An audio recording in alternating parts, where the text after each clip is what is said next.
Hello everyone, मेरा नाम है डॉक्टर मोहम्मद काशिफ और आज की इस वीडियो के ज़रिए हम बात करेंगे। अक्सर हमसे हमारे जो ऐसे स्ट्रोक के पेशेंट हैं, जो पैरालिसिस के पेशेंट हैं, वो एक सवाल पूछते हैं कि सर क्या मैं अपनी स्ट्रोक जैसी कंडीशन में, अपनी पैरालिसिस जैसी कंडीशन में योगा कर सकता हूँ? उसके क्या फ़ायदे हैं, उसके क्या बेनिफिट्स हैं, क्या मुझे करना चाहिए या नहीं करना चाहिए? तो आज इस वीडियो के ज़रिए मैं वही आपको बताने की कोशिश करूँगा।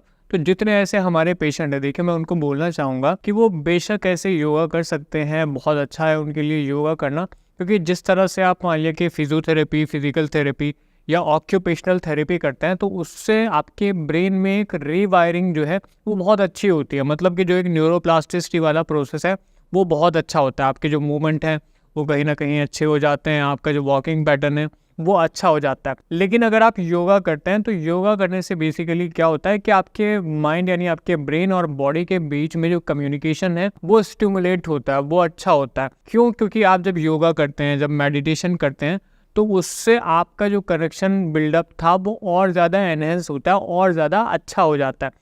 तो जितने हमारे ऐसे पेशेंट हैं, कुछ ऐसी पोजीशन है, कुछ ऐसे आसन हैं जो वो बहुत आसानी के साथ में कर सकते हैं।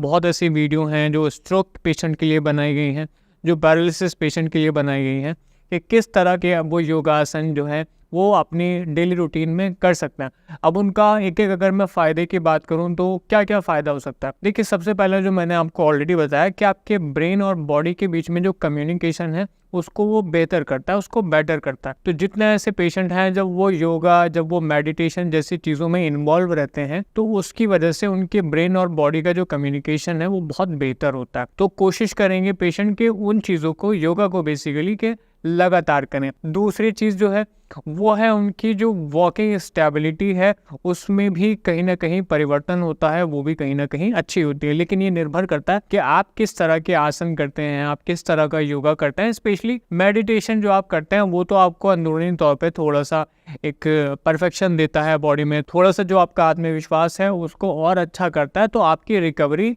ज़्यादा होने लगती है। अब तीसरा जो यहाँ पर पॉइंट है वो है कि इस तरह की योगा या मेडिटेशन करने से जो आपका बैलेंस है, जब आप खड़े होते हैं, वो कहीं ना कहीं बेहतर होता है। जो आपकी रेंज ऑफ मोशन है या आपकी बॉडी स्ट्रेंथनिंग है वो भी बहुत अच्छी होती है। लेकिन ये निर्भर करता है कि आप किस तरह के पोजीशन या किस तरह के आसन, किस तरह का योगा आप अपनी रूटीन में ऐसे शामिल करते हैं। लेकिन जितने ऐसे पेशेंट हैं जो योगा करते हैं, साथ में फिजियोथेरेपी के, साथ में फिजिकल थेरेपी के, साथ में ऑक्यूपेशनल थेरेपी के, तो उन पेशेंट की रिकवरी ज़्यादा अच्छी होती है। वो पेशेंट ज़्यादा आत्मविश्वास में होते हैं बजाय उन पेशेंट के जो सिर्फ फिजिकल एक्टिविटी या कुछ भी नहीं कर रहे होते हैं। तो जितने हमारे ऐसे पेशेंट हैं, जितने हमारे मरीज़ हैं स्ट्रोक के, पैरालिसिस के, वो कोशिश करेंगे कुछ योगासन मॉर्निंग में स्पेशली वो करना शुरू करें, ताकि उनकी जो रिकवरी है वो बेहतर से बेहतर हो पाए और जल्द से जल्द वो अपनी जितना ऐसे अधिकतम मोमेंट, जितना ऐसे मैक्सिमम मोमेंट वो गेन कर सकते हैं, हासिल कर सकते हैं,